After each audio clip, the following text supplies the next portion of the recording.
बताई जाती है। नारद जी कहते हैं स्त्रियों के लिए कुछ धर्म बताया गया, अगर गृहस्थ का पालन करते हैं। पहली चीज तो कोशिश करें हर वक्त मुस्कुराते हुए रहे। बहुत मुश्किल है, मुझे पता है,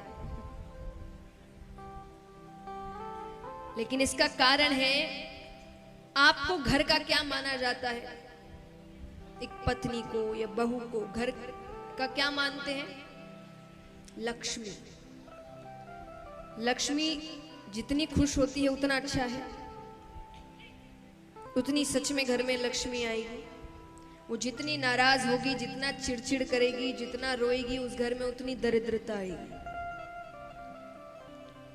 तो ये दोनों तरफा है, आपको भी उनको खुश रखना है अगर आपको अपने घर में लक्ष्मी चाहिए तो। ये सच्ची, देखिए मैं अपने मन से नहीं कह रही, सब सच्ची बात है और ये हम सब जानते हैं, हम कहते ही हैं कि वो घर की लक्ष्मी है, इसीलिए माना गया है। तो वो जितनी खुश रहेगी उतनी लक्ष्मी घर पे आती है। क्योंकि हम सोचते हैं कि वो घर पे काम क्या करती है, पर देखा जाए तो आपको तो फिर भी संडे के दिन छुट्टी मिल जाती है, उसको संडे के दिन ओवर टाइम करना पड़ता है कि लोग ज्यादा बढ़ गए घर पे।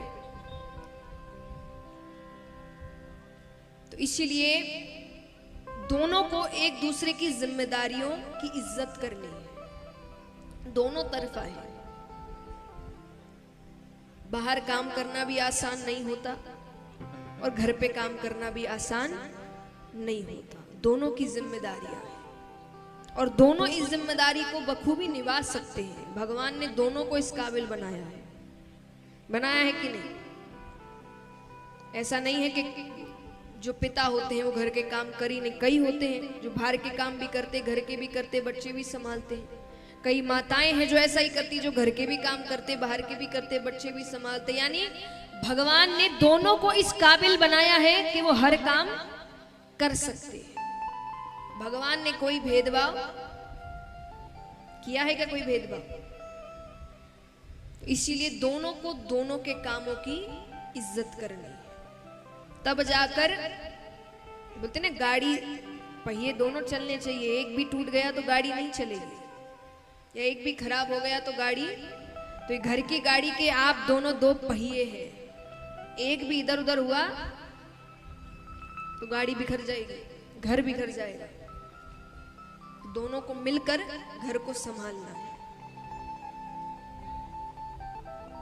और एक बात नारद जी कहते हैं कि कहा जाता है कि पत्नी को पति का नाम मुख से नहीं लेना चाहिए। कारण कहते उससे पति की आयु कम होती है।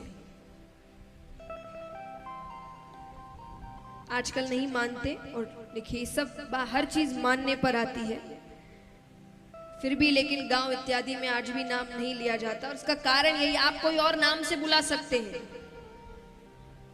लेकिन जो असल नाम है कहा जाता है नहीं लेना चाहिए, क्योंकि उससे पति की आयु कम होती है। तो ये सारी बातें, अब एक बार एक कथा में एक महाराज जी कथा कर रहे थे, तो कथा के बीच बीच में भजन होते हैं, तो उन्होंने गाया जय रघुनंदन कंस निकंदन देव की नंदन त्वम शरणम।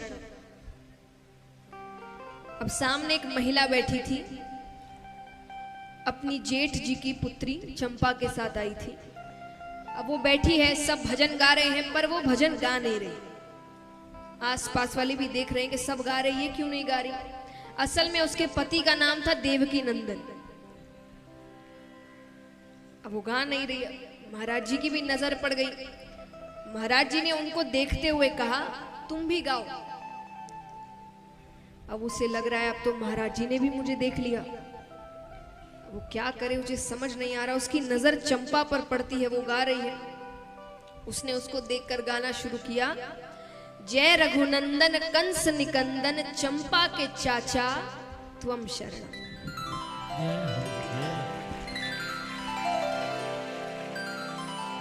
ऊपर भगवान हंसने लग गए। लक्ष्मी जी ने कहा क्या हुआ? बोले मेरे भक्तों ने मुझे बड़े नए नए नाम दिए हैं, सब बड़े अच्छे अच्छे हैं, आज एक विचित्र नाम मिला है। बोले कौन सा नाम? बोले चंपा के चाचा। विनोद की बात है। तो महाराज इस प्रकार नारद जी धर्म की बातें बताते हैं।